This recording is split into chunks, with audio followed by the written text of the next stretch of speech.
여러분 안녕하십니까? 12월 19일 월가 위클리 시간입니다. 저는 서울경제신문의 뉴욕 특파원 김록입니다. 네, 지난주가 참 빅 위크였습니다. 연준도 있었고요. 그리고 또 이제 소비자 물가지수 11월 CPI가 발표가 됐었고, 좀 시장이 많이 놀랐죠. 그리고 그 여파가 이번 주에도 좀 이어질 것으로 보이는데요. 그걸 관련해 가지고 한번 살펴보도록 하겠습니다. 이번 주에도 물가 지표가 있습니다. 연준이 이제 정책을 할 때 기준으로 삼는 인플레이션 지표죠. 이제 PCE 개인 소비 지출이 이번 달 11월치가 발표가 되고요. 그 외에도 이제 부동산 관련 지표라든지 이제 내구재 수주 이런 경기 둔화 지표도 여러 가지가 섞여 있습니다. 지금 이제 시장의 분위기가 원래 12월에는 이제 산타랠리라고 해서 이제 연초 증시의 상승 흐름이 있는 그 시기인데 지금 현재로서는 그게 좀 잘 보이지 않죠. 오히려 이제 연준이 금리를 계속 올리겠다라는 그런 예고 때문에 금리 인상 걱정과 그리고 또 침체 걱정이 좀 이렇게 복합적으로 나타나고 있는 것 같은데요. 그 흐름을 한번 간단하게 짚고 그리고 또 다음 주 지표도 한번 보겠습니다. 네. 이번 주 금융시장 같은 경우에는 이제 PCE 발표 말씀드린 대로 있고요. 또 이 PCE는 이제 CPI, 11월 CPI가 예상보다 좀 많이 하락했는데 그것처럼 이제 인플레이션이 둔화가 되고 있는지 이걸 확인할 수 있는 기회가 될 것 같고요. 지표일 것 같고요. 그리고 이제 경기 선행 지수 이런 것들이 있습니다. 간단하게 지난주 걸 먼저 짚어보겠습니다.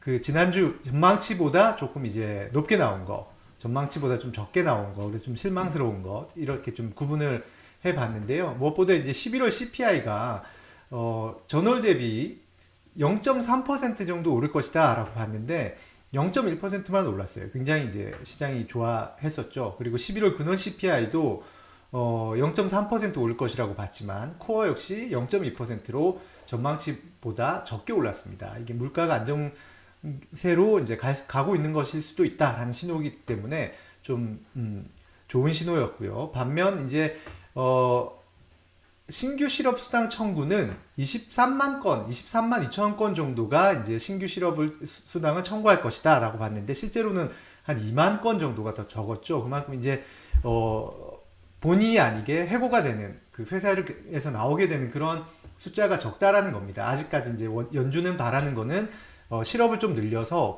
이제 고용이 좀 덜 튼튼하게 만들어서 임금 인상 요인을 조금 없애서 지금 일자리는 많고 일할 사람이 적으니까 임금을 더 줘야 이제 일할 사람을 구할 수 있는 그런 그 노동시장 환경이기 때문에 이거를 조금 완화됐으면 좋겠다 하는 게 연준의 그 정책의 목표인데 별로 나타나지 않았습니다. 이 부분은 조금 좀 실망스러운 부분일 수 있고요. 그리고 이제 경기와 관련된 지표는 거의 다 이제 하락을 했습니다.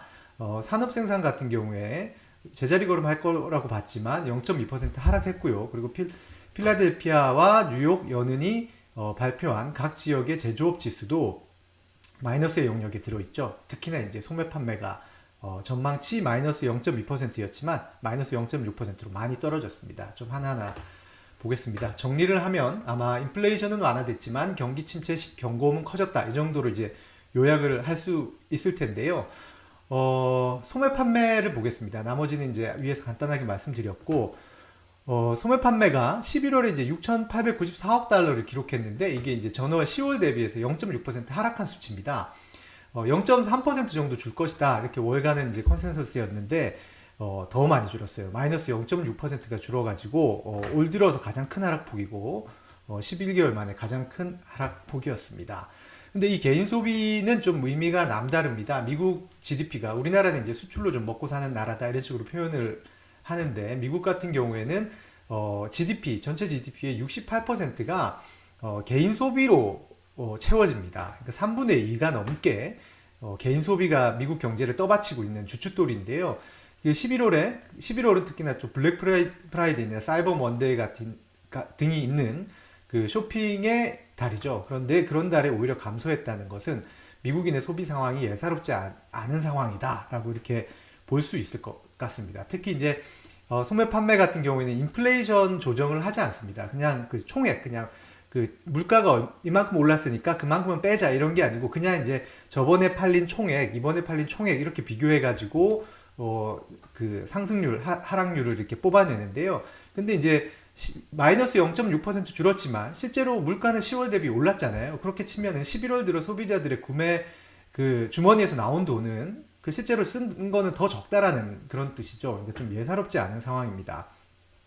그래서 뭐 어떤 얘기가 나오냐면 이제 대부분의 가정은 이제 뭐 물가도 오르고 금리도 오르고 주택 가격은 떨어지고 이러니까 이제 자기 앞에 놓인 길이 평탄하지 않다는 점을 알고 있다. 전략적으로 소비하고 있다. 그리고 이게 무슨 뜻이냐? 소비를 줄이면 경기 침체가 현실이 될 가능성을 매우 높게 여긴다는 의미다.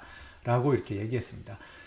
관련해서 제가 이게 그 신문에 이제 게재한 기사의 댓글 중에 그런 게 있더라고요. 이제 블랙 프라이데이와 사이버 먼데이 때 이제 역대 최고 쇼핑액을 돌파를 했다. 근데 그 얘기는 랑 배치되는 것이 아니냐 이런 취지의 댓글이 있었는데 이제 그 기간은 역대 최대를 기록한 게 맞을 수도 있죠. 그 데이터도 이제 그 시기에 따라 조금 달라지긴 하는데 어쨌든 그 한 주 정도의 그 블랙 프라이데이 그 전에부터 이제 그 땡스기빙부터 시작하는 사이버 먼데이까지 이어지는 그 한 주 정도의 그 온라인 쇼핑이라든지 이런 것들은 사상 최대를 기록했을 수 있습니다. 그렇지만 11월 전체를 보니까 그 기간을 제외하고는 그 씀씀이를 줄였기 때문에 10월보다 오히려 쇼핑의 달 이전보다 전월보다 더 줄었다 이렇게 되는 겁니다. 그렇게 이제 경기 침체 우려가 커지고 있는데 이제 또 우리 FOMC가 있었죠. 제롬 파웰 의장이 0.5% 포인트 금리를 올려서 이제 미국 기준금리 범위가 3.75에서 4%에서 이제 4.25에서 4.5%로 올라갔습니다. 근데 지금 아무도 안 놀랐죠. 그건 이제 0.5%포인트 올릴 것이다. 이거는 모두가 알고 있는 것이었기 때문에 누구도 놀라지 않았습니다. 놀랐던 점은 이거죠. 이제 최종 금리가 5.1%다. 중위값을 이렇게 제시를 했고요. 경제 전망 요약에서 SEP. 그리고 이제 앞으로 두세 차례 금리를 더 올리게 되면 이제 내년 말까지 유지할 거다 이런 얘기를 했습니다. 우리의 경제 전망에 내년 금리 인하는 포함되어 있지 않다. 그러니까 지금 연준의 금리 그 전략이 올린 다음에 충분히 제한적인 수준까지 올린 다음에 그걸 이제 한동안 유지한다. 라이즈 앤 홀드 전략인데 홀딩 기간이 생각보다 더 길어. 그 최종 금리도 그 라이징 하는 그 높이도 5.1이라면 이제 5.0에서 5.25% 구간이 되잖아요. 그러니까 상단이 5.25까지 올라갈 수 있다고 시장 생각보다 높았고 그리고 유지 기간도 내년 뭐 하반기쯤 떨어지지 않겠느냐 생각했었는데 내년 내내 유지할 것이다 라고 해서 이 발언이 가장 매파적이었죠. 그래서 이제 물가 하락세를 반영할 것이다. CPI 잘 나왔으니까 10월도 잘 나오고 11월도 잘 나왔으니까 이런 물가 하락세가 반영될 것이다라는 기대를 깨고 연준이 이렇게 매파적인 발언을 한 점 그리고 경기 침체 위험이 소매 판매라든지 각종 지역 제조업 지수가 하락하는 점 이런 게 지난주에 한꺼번에 나오면서 이제 증시가 어떻게 됐을까요? 그렇습니다. 하락했습니다. 세 지수 다 다우존스가 1.66%, S&P 500과 나스닥 지수가 각각 2%대로 떨어졌습니다. 그런데 이제 지난주에 좀 봐야 될 점은 뉴욕 증시만 봐서는 그 시장의 흐름이 좀 정확하게 보이지는 않는 것 같아요. 그러니까 하락에 주도한 요인이 지금 이제 금리 인상이 아니라 보통 이제 연준이 매파적인 FOMC를 하고 나면 주가가 떨어졌지 않습니까? 이번에도 떨어진 건 똑같아요. 그렇지만 그 이유가 조금 다르다라는 겁니다. 월가에서 보기엔, 분석가들이 보기엔.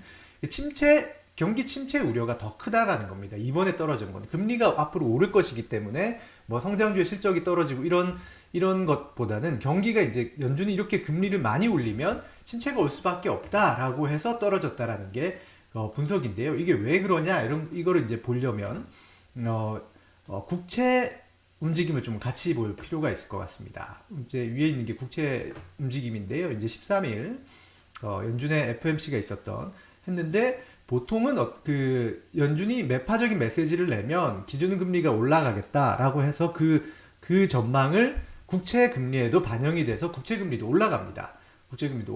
이제 연준의 기준금리라는 것은 이제 그 리저브에 대한 뭐 하루짜리 금리 뭐 이런 것도 있고, 그래서 어쨌든 하루짜리 금리거든요. 하루짜리 금리인데 하루짜리 금리보다는 빌려주는 사람들 입장에서는 더 길게 빌려주는 거면, 하루 빌려주는 게 1% 이자고 1년 빌려주는 게 1% 이자면 누구도 1년을 빌려주려고 하지 않겠죠. 그 리스크를 지고. 그래서 1년 하루짜리로 다 빌려주려고 하겠죠. 그러니까 통상 이제 장기로 돈을 빌려주는 것으로 금리가 높아집니다. 그래서 이제 그 2년물 국채라는 거는 2년간 이제 빌려주는 거죠. 10년물 국채는 10년간 빌려주고, 그래서 기준금리가 오를 것 같다. 그럼 2년 10년물에 기준금리가 오르는 것 그 이상으로 이제 반영이 되는 게 정상인데, 이번에는 떨어졌죠.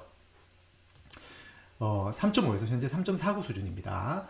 2년 금리 기준금리의 그 전망에 민감하거든요. 가까울수록 기준금리 움직임에 단기물일수록 기준금리에 가까울수록 기준금리의 영향을 많이 받는데, 같은 기간 4.22%에서 원래 평상시 같았으면 올라야 되는데 이번엔 4.18로 내려갔습니다. 근데 재밌는 점이 또 뭐냐면, 재밌다기보다는 좀 특이한 점이, 지금 이제 4.2잖아요. 근데 아까 말씀드렸듯이 연준의 기준금리가 이번에 4.25에서 4.5%가 됐지 않습니까? 그런데 지금 2년물 국채금리 수익률은 오르지 않아서 기준금리 범위보다 하단보다 더 낮은 상황입니다. 그러니까 올라간 기준금리를 2년물 국채 수익률에 전혀 반영을 하지 않고 있다라는 얘기인데요. 이게 왜 그렇냐면 곧 연준이 금리를 낮출 수밖에 없을 것이다라는 전망을 하기 때문입니다. 이게 왜 낮추느냐?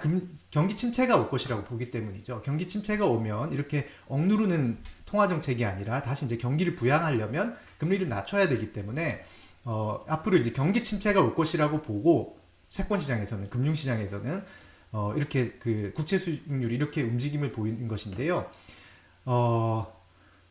이 네드 데이비스 리서치 수석 전략가 같은 경우는 시장이 이미 기준금리는 충분히 올랐다라고 말하고 있는 것이다. 이런 수익률의 흐름은 연준이 이제 너무 밀어붙이면 침체에 빠지게 된다라고 말했습니다. 그래서 이제 이 연방기금 금리, 이제 패드 금리를 가지고 선물로 이렇게 하는 시장이 있는데, 시카고 상품에 거기에 거래 가격이 어떻게 됐느냐, 가격이 얼마냐를 보면 거래자들은 시장의 기준금리 전망을 어떻게 보느냐를 이렇게 환산을 할 수가 있습니다. 그래서 그거를 환산한 거를 한번 보면, 전에 제가 오늘 아침자 기사로 이렇게 쓴 건데, 선물 시장에는 정점이 4.84예요. 4.75에서 5.0 정도가 되는 거죠. 5월 달에 그 정도 정점으로 간 다음에 9월부터는 이제 4.5에서 4.75로 내려간다라고 하는 겁니다. 그리고 연말에는 4.42% 중위값이거든요. 이렇게 내려간다라는 것이죠. 연준은 5.1%를 이점부터 계속 유지하겠다라고 한 게 연준의 계획이었는데, 시장은 내린다라고 보는 거죠. 한 9월부터는. 이 말은 9월부터는 연준이 경기 침체를 우려해서 긴축적인 통화 정책을 강도 높게 할 수 없을 것이다 라고 하는 겁니다. 좀 시장이 반항을 하는 거죠. 연준 말을 좀 안 듣고 있는 겁니다.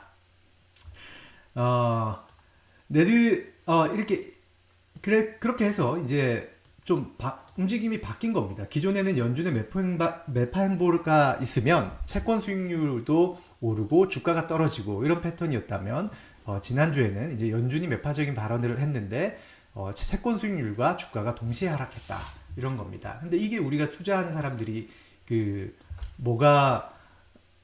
이걸 왜 알아야 되느냐? 이게 이 말은 이제 채권 시장과 주가가 금리 인상 그 자체보다는 이제 경기 침체를 더 걱정했다라는 뜻이죠. 그 말은 경제 지표가 그동안 나왔을 때 보면 그런 말이 있었잖아요. bad is news, good news, good news is bad news. 이렇게 해서 경기 지표가 나쁜 게 나오면 연준이 이제 금리 인하를 금리를 세게 안 올리겠구나 라고 생각해서 주가가 오르고, 오히려 이제 경기가 튼튼하다 이런 게 나오면 경제가 튼튼하니까 연준이 안심하고 이제 물가를 낮추려고 금리를 높이겠다라고 해서 주가가 떨어지고, 이런 모습이었어요. 굿뉴스가 배드뉴스가 되고, 경제의 굿뉴스가 월가에는 배드뉴스가 되고, 또 뭐 그런 반대되는 게 나타났는데, 이제 만약에 금융시장이 경기 침체를 더 걱정한다면 그렇지 않다라는 거죠. 경기에 대해서 나쁜 지표가 나오면 경기 침체가 진짜로 이렇게 심해지게 오겠네. 그러면 이제 내가 투자한 기업들 실적이 떨어져가지고 주가가 떨어지겠네. 이런 생각으로 갈 수 있다는 겁니다. 이제 경제에 대한 나쁜 지표가 주가 하락의 요인이 될 수 있어서 월가에도 배드 뉴스가 될 수도 있다. 이런 지난주를 거치면서 이런 해석들이 이제 월가에서 조언들이 나옵니다. 그래서 이제 뭐 여기 CEO 분 같은 경우는 금리가 오를 것이라는 우려 때문이 아니고 기업 수익이 침체에 따른 기업 수익 우려를 하고 있다. 이래서 나쁜 소식은 앞으로 나쁜 소식의 시기로 되돌아가고 있다. 이런 얘기를 했습니다. 이런 거를 염두에 두고 다음 주 지표도 우리가 살펴보면 좋을 것 같습니다. 일단 먼저 월화수 3일치를 한번 보겠습니다. 월요일에는 전미주택건설협회에서 보는 주택시장 지수가 나오는데요. 이건 이제 한 900개 정도의 건설업체들을 대상으로 설문을 하는 겁니다. 주택 매매 전망이 어떠냐라고 물어봐서 그걸 답한 걸 지수화해서 나오는 건데요. 이게 11월에는 33점이었습니다. 그렇지만 12월에는 지금 34점으로 나올 것이다 라는 게 월가의 컨센서스인데 좀 오르는 것 같죠? 그렇지만 이게 중요한 건 기준치가 50입니다. 50 밑으로는 안 좋은 거거든요. 그래서 지금 아직까지 12월에도 여전히 안 좋은 걸로 이어지고 있습니다. 이번 주는 좀 부동산이 많습니다. 11월 주택 착공 건수도 예정돼 있습니다. 이전치가 10월에 142만 5천이었는데 11월에는 140만으로 더 줄어드는 걸로 나오네요. 그리고 11월 건축 허가도 그 전월 152만 건에서 148만 건으로 줄어드는 걸로 나옵니다. 건축 허가가 이렇게 나면 보통 이제 다음 달부터 그 착공에 들어가게 되는데 지금 좀 특이한 게 뭐냐면 이전에 152만 건 정도가 이렇게 나왔는데 착공은 좀 차이가 있죠. 원래 차이가 있긴 있습니다만 허가를 받아도 착공이 잘 안 들어갑니다. 그 다음에 경상수지 있고요. 그 다음에 기존 주택 매매도 5.9% 전월에 하락했던 게 5.2% 줄어드는 걸로 나옵니다. 이걸 한번 조금 더 보면 이 부동산 시장 같은 경우가 떨어지는 이유는 이제 아무래도 기준금리 영향을 가장 많이 받는 분야이기 때문이죠. 이제 돈이 비쌀수록 우리가 이제 한 번에 자기 현금으로 사는 비중보다 돈을 빌려서 사는 비중이 높지 않습니까? 그런데 그 돈을 빌릴 때 그 금리는 기준금리가 오르면 따라 오르니까 모기지 금리도 지금 많이 올라가 있는 상황입니다. 그 모기지 금리가 금리 이자 부담이 되니까 주택 구매 수요가 줄고 있는 것이죠. 현재 이제 미국 30년 고정금리 평균 모기지 금리는 6.42% 수준인데요. 12월 둘째 주 기준 정점이었던 건 이제 7%를 넘겼는데 그때보다 떨어졌지만 올 초 1월 달에는 3.5%였어요. 거의 뭐 2배 가까이 한 7, 80% 정도 이자 부담이 늘어나 있는 겁니다. 그러니까 주택 수요가 줄어드는 겁니다.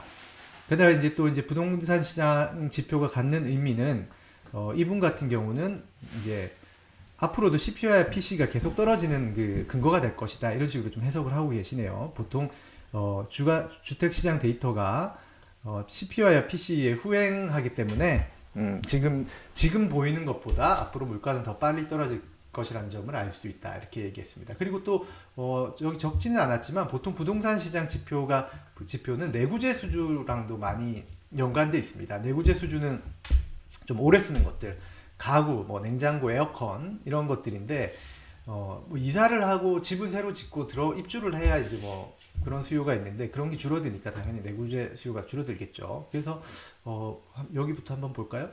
16일 날 11월 내구재 수주도 이제 잠정치가 나오는데 전월 1.1% 성장했던 것이 그 성장폭이 그냥 둔화되는 수준에서 이번에 이제 마이너스로 돌아섭니다. 22일 날 뭐가 많이 나옵니다. 여기 16일이 아니라 23일 금요일입니다. 목요일에는 이제 3분기 미국 GDP 확정치가 나오는데요. 이거 잠정치랑 뭐 변함이 없습니다. 그리고 또 지난 수치죠. 시카고 연은의 국가 연방 활동 지수도 이게 그 시카고 연은에서 이제 미국이 어떻게 경제 활동이 어떻게 되느냐를 하는 건데 이건 지금 전망치가 없어서 일단 비워뒀습니다. 한번 뭐 보시면 전반적인 국가 경제의 흐름 뭐 튼튼함 이런 걸 좀 볼 수 있으니까요. 볼 수 있었고 신규 실업수당 청구는 다행히 조금 느는 걸로 전망치가 나오기는 합니다만 뭐 큰 변화가 없죠. 아직까지 노동시장에서는 그렇게 크게 뭐 달라지는 건 없다고 합니다. 그리고 PC가 컨퍼런스 보드 선행 지수 이제 마이너스 이어갈 것으로 보이고요. PC가 나옵니다. PC가 나오는데 이제 전월 대비 0.1%로 0.2%포인트 줄고 전년 대비로도 좀 주는 걸로 나옵니다. 6에서 5.5. 그다음에 코어 같은 근원 이제 에너지와 식품을 제외한 근원 PC 같은 경우는 전월 대비로는 그대로고 전년 대비로는 조금 줄 것으로 보이고 있습니다. 밑에 한번 보시죠. 컨퍼런스 보드 경기 선행 지수 같은 경우에는 이제 좀 떨어지는데, 이렇게 떨어지면 또 경기 침체 우려가 좀 커지겠죠.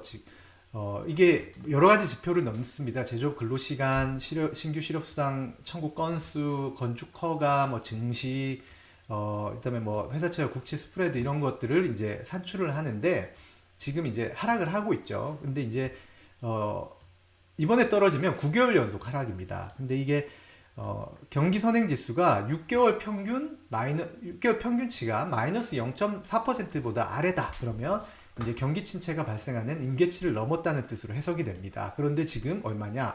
6개월 평균치가 마이너스 0.7%입니다. 그래서 이거를 컨퍼런스 보드에서 나오는 지표인데, 컨퍼런스 보드 관계자는 이미 경제가 침체에 빠졌을 가능성을 시사한다. 연말부터 시작해서 2023년 중반까지 지속될 것으로 보인다. 이렇게 해서 침체가 연말부터 시작하는, 이건 지난달 그 LEI를 발표할 때 나왔던 멘트거든요. 이번 달에도 어떤 멘트를 하는지, 이미 경기 침체가 시작됐다라고 하는지 한번 봐야 될 것 같습니다. 보통 경기 침체는 이제 그 담당하는 기관, 기관 이름이 갑자기 생각 안 나네요. 통상 후행적으로 알 수 있습니다. 경기 침체가 지나가고 난 다음에 아는 경우가 대부분이거든요. 그래서 지금 경기 침체가 어제 금요일 날 존 윌리엄스 뉴욕 연은 그 총재 같은 경우는 우리는 지금 경기 침체에 있지 않다라고 블룸버그 인터뷰에서 얘기를 했는데, 컨퍼런스 보드 그 경기 선행 지수가 발표되면서 이쪽에서 무슨 얘기를 하는지도 한번 지켜보는 것도 경기의 그 경제 상황을 판단하는 데 좀 도움이 될 것 같습니다. 금요일에 이제 PC가 중요한 거죠. 이제 연준이 그 PC를 발표하는데, 연준의 한번 시장의 예측을 한번 보죠. 이게 그 PC 인플레이션 이 부분을 한번 보겠습니다. 그 연준이 보는 건 2022년에 그 PC 헤드라인이 5.6%, 그러니까 올해 말 12월 기준이겠죠. 코어 PC는 4.8이 될 것이다. 5.6, 4.8이 될 것이다. 이렇게 보고 있습니다. 그런데 지금 현재 월가의 전망은 5.5, 4.7로 각각 0.1%포인트씩 더 낮아지는 걸로 나오죠. 이렇게 나오면 그나마 좀 다행입니다. 지금보다 이제 조금 더 이제 공격적으로 하지 않아도 된다라는 얘기니까, 지금 수준으로만 하면 된다라는 거니까. 근데 만약 이거보다 물가가 조금 더 올랐다 이렇게 나오면 또 불안감도 또 커지겠죠. 12월에 다시 오를 가능성이 있겠지만 예상치에 부합한다면 연준이 추가적인 강도를 더하는 그런 것은 없을 수도 있겠다. 이렇게 될 겁니다. 12월은 이제 통계적으로 보면 이제 12월의 마지막 5거래일 그리고 1월에 2개 거래일을 평균 내보면, 7개 거래일을 평균 내보면 한 1.3% 올랐다 그래요. 지금 이제 연말이니까. 근데 이제 좀 잘 나타나지가 않습니다. 앞서 말씀 나눴던 이제 물가, 금리 인상, 또 경기 침체 우려 이런 것 때문에 지금 뭐 잘 분위기가 안 나타나고 있죠. 그렇지만 뭐 아직 산타랠리 기회는 있다 이렇게 얘기하시는 분도 있는데, 다만 지나갔을 수도 있다 이런 얘기를 동시에 하시네요. 뭐 쓰고 보니 좀 의미 없는 얘기네요. 올 수도 있는데 지나갈 수도 있고, 저도 뭐 그런 얘기를 할 수 있을 것 같습니다. 또 다른 분들은 최근 하락을 했지만 뭐 주가가 빠지면 보통 조금 오르기도 하고 그러잖아요. 근데 하락했지만 여전히 무겁다라고 평가를 하면서 일부 랠리가 있을 수도 있지만 그때보다 상승폭은 크지 않을 것이다. 이렇게 얘기를 했습니다. 오늘 준비한 소식은 여기까지입니다. 한국에 굉장히 날씨가 추운 걸로 알고 있는데요. 따뜻하게 입으시고 감기 조심하시고 이번 한 주도 건강하고 행복하게 지내시기 바랍니다. 감사합니다.